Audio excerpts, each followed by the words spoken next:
Hey everyone, it's Nick. Today I want to show you a machine posted to the Minecraft Reddit by user throwaway_redstone. It is a 1.9 plus compatible, fully automatic, clockless potion bulk brewing system. It looks quite big and bulky, but it does have its advantages, and if you're looking for something like this, I guess you know what this does. It bulk brews potions, so let's not ramble on and start with a tutorial. So I figured the best way to make a tutorial about this build is to go through it step by step, or in this case layer by layer, and we'll start with layer 0, which is a 10 by 3 area where only 3 blocks need to exist. In this case it's the red sandstone right there, and the rest can be any block including air. Alright, I hope that step wasn't too difficult, because now we're gonna be working with some redstone. For this you'll need a redstone repeater, then some redstone dust, a redstone torch, and a comparator. And this dropper right here is part of a hopper dropper monostable, so you'll need to put one item in, and any item will do. This right here is the output chest, and the hopper right next to it will face into that. This is layer 2, and all the 3 repeaters in this section are put on full delay, and both the hoppers right here are pointing into the brewing stand. Layer 3 looks a bit more complicated, but you'll get it done. This button right here is an optional initialization button. You may omit it or attach it on the front to fit in a water bottle input hopper line coming from the left. This hopper right here is pointing down, and these 4 droppers are the input for the brewing ingredients except for nether wart. If you want to attach an input line to these, wait until you're done. If you don't want to brew corrupted potions, you can leave out the one that is closest to the center of this contraption to fit input lines in easier.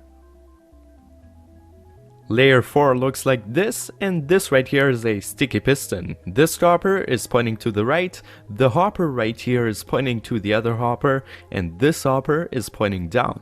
All the other hoppers in this layer are pointing to the left, so that all of them lead into this hopper. Come on, we're almost done. This is all that's left to do, and that is layer 5. This dropper is pointing downwards. This hopper is pointing to the left. These repeaters are on a total of 9 redstone ticks of delay. This dropper is the input for nether wart and pointing to the right, and this dropper is pointing down and may also be replaced by a chest.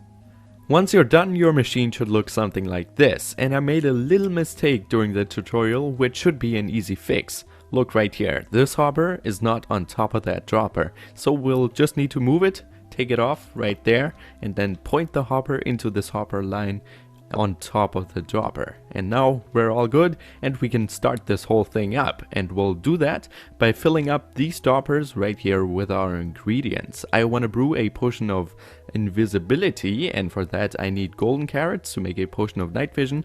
Then the fermented spider eyes will create a potion of invisibility, and we'll use some redstone to make this last a little bit longer. Then what we need to do is fill in this water bottle chest right here that has a hopper underneath it, which is facing into that brewing stand with water bottles, obviously. And then this chest right here is for blaze powder, so we'll put that in as well. And up here, this dropper was for nether wart, so we'll fill this in as well. So the first thing that you'll need to do is to press this initialization button. Let's press that, and that prevents us from only getting 2 bottles of water into that brewing stand in our first round. So just press it and then you're all good. Once you've done all of that, you'll need to put in any item into this dropper or hopper right here, and let's do that, and that should fire up the flip-flop that we've got going on over there. Okay, so now we can start brewing, and as you can see, there's blaze powder in there. That shouldn't be there. Let's put that away. There we go. Now the whole thing fired up, and it should be brewing for a little while, and we can just watch it do that, and it will run as long as you want, or until the ingredients or water bottles run out. And once you want to restart it, you can just press this initialization button once again, and that is pretty much it. If the system ever gets stuck, which it shouldn't anymore, but you never know, just access the hopper above the brewing stand, this one right here, and take out any items one by one. For In this case, you could see that there was blaze powder stuck in here, which shouldn't be the case, but just remove that and then everything should be going fine. Let's just wait until this is done brewing, and then we'll see what comes out of it.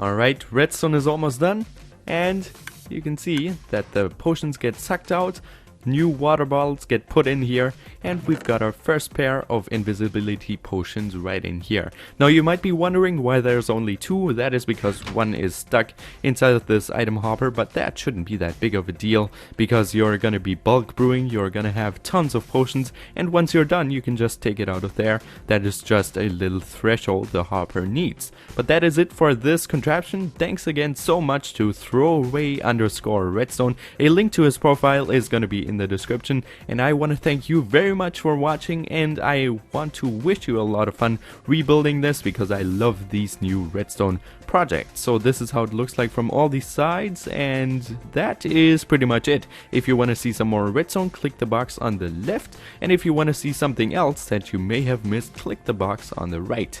I want to wish you a happy new week or whatever you're doing right now. Have a good one. Goodbye.